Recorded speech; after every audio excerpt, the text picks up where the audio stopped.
kita dari pihak Bapenda sudah menyediakan loket pos pengaduannya. Ya. Saya sudah langsung meninjau ke kantor Samsat dan di sana sudah disediakan loket pengaduan kepada seluruh masyarakat. Masyarakat resah surat kendaraan bermasalah. Samsat Pangururan buka posko pengaduan. Samosir, Hot Journal. Masyarakat Samosir resah atas terjadinya penipuan pajak kendaraan di Samsat Pangururan oleh petugas Samsat Pangururan yang berinisial A, dan seorang petugas dari Satlantas Polres Samosir mengeluarkan notis pajak atau surat ketetapan pajak daerah.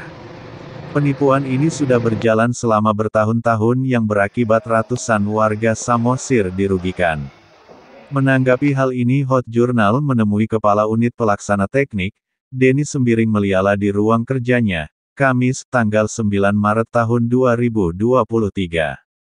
Kepala UPT Samsat Pangururan yang baru menjabat membenarkan dan menjelaskan, oknum petugas Samsat Pangururan yang melakukan penipuan sedang dalam pelarian, DPO, dan seorang petugas dari Satlantas Polres Samosir yang telah meninggal dunia mengeluarkan notis pajak atau surat ketetapan pajak daerah, SKPD, kepada wajib pajak pemilik kendaraan. Benar, ratusan warga Samosir dirugikan akibat dugaan penipuan yang dilakukan oleh oknum-oknum tak bertanggung jawab yang bekerja di kantor Samsat UPT Kecamatan Pangururan.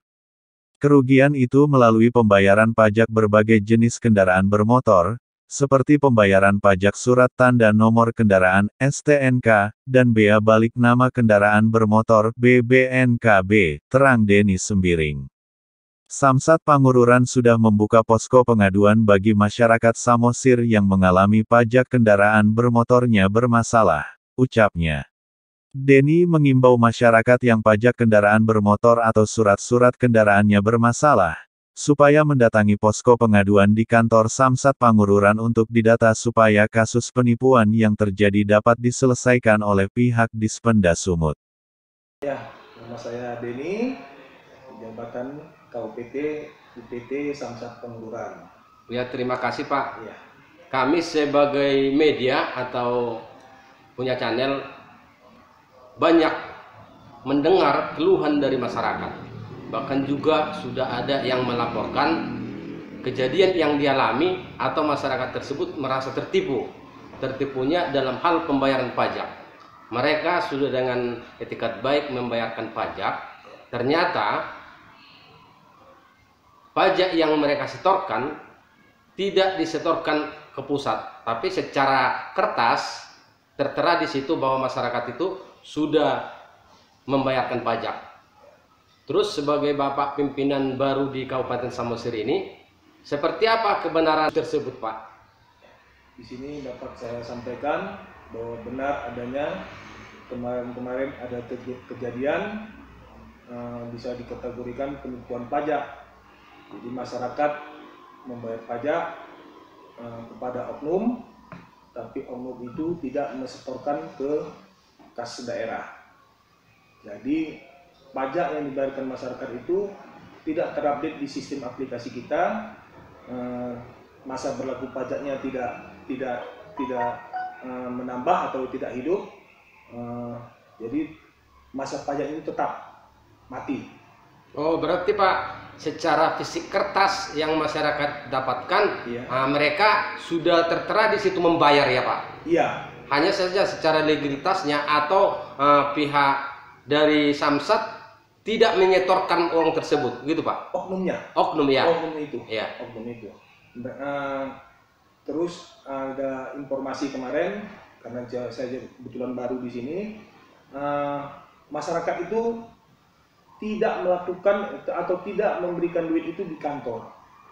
Oh. Di luar kepada oknum ini. Jadi oknum inilah yang melakukan penipuan. Berarti apakah ini Pak sudah masuk kategori penipuan atau surat-surat pembayaran pajak yang didapatkan masyarakat, apakah ini sudah bisa kita kategorikan palsu Pak? Kalau dikategorikan palsu bisa juga, karena ada beberapa modusnya memakai notis pajak asli tapi yang sudah lama. sudah notis pajak, masa berlaku pajaknya mati, itu yang dia apakan, dia di apa namanya, digantinya, masa pajaknya itu digantinya. Oke Pak, terus kalau masalah oknum tadi, apakah pihak Samsat sudah mengetahui oknum tersebut Pak? Oknum yang diduga melakukan penipuan tadi terhadap masyarakat? Sudah dari kebetulan dari oknum polisi kebetulan sudah meninggal dunia oknum polisi tersebut.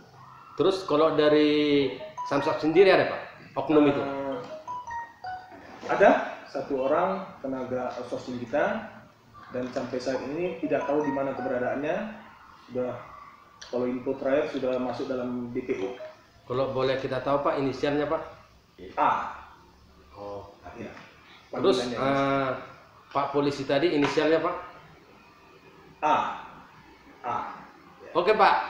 Terus selanjutnya setelah banyak aduan dari masyarakat dan sudah Samsat sendiri sudah mengetahui itu, apa Pak langkah-langkah atau tindakan yang harus dilakukan pihak Samsat sendiri sebagai Bapak kan pimpinan baru di sini Pak? Ya.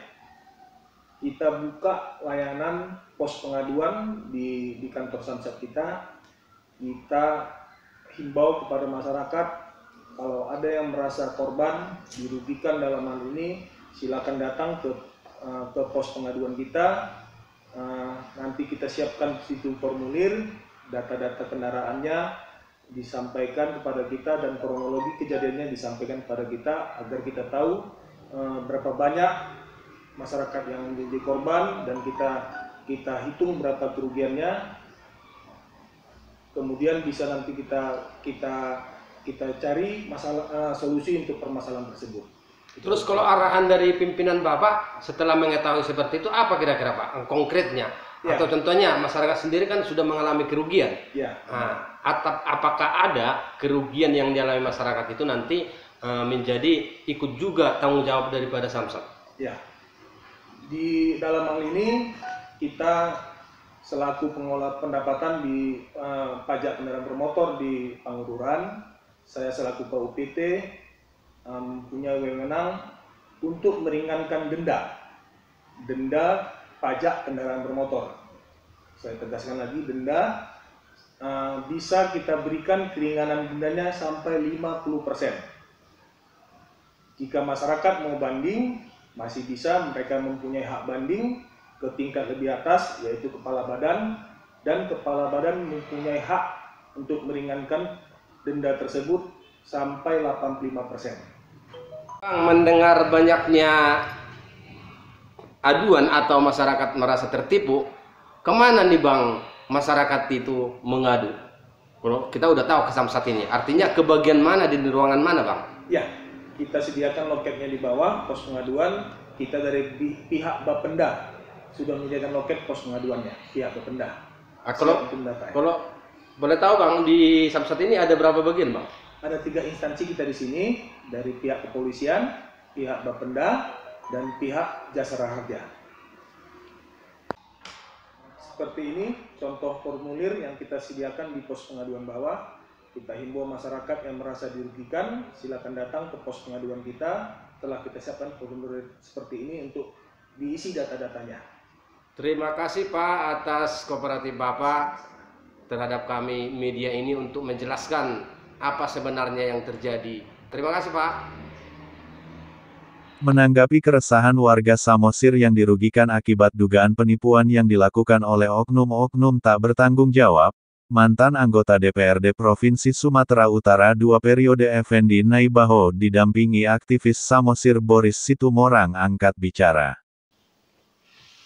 Baik, yang pasti saya sangat merasakanlah bagaimana kepedihan warga Samosir yang telah berurusan ke Samsat Pangururan, bahwa mereka sudah membayar dengan itikat baik, dan harapan saya sudah melihat ke sana bahwa di Samsat Pangururan itu kepala atau pimpinan yang baru sudah menyiapkan pos pengaduan. Jadi setiap warga yang STNK atau BPKB-nya bermasalah, sudah akan ditampung oleh pimpinan baru Pak Denny Meliala di kantornya di Pangururan. Dan saya yakin pimpinan baru ini akan bisa menyelesaikan masalah ratusan STNK yang bermasalah ini. Ibarat kalau boleh seperti inilah, seperti ibarat bagaimana menarik benang dari tepung, benangnya tidak putus, tepungnya tidak berserakan. Dan saya yakinlah dengan figur Pak Denny ini. Saya sudah langsung meninjau ke kantor Samsat dan di sana sudah disediakan loket pengaduan kepada seluruh masyarakat yang STNK-nya bermasalah. Jadi saya yakin itu akan bisa diselesaikan dengan baik. Terima kasih. Dari kantor Samsat Pangururan, Hot Jurnal Sartono Sihotang melaporkan, Mauliate, Horas.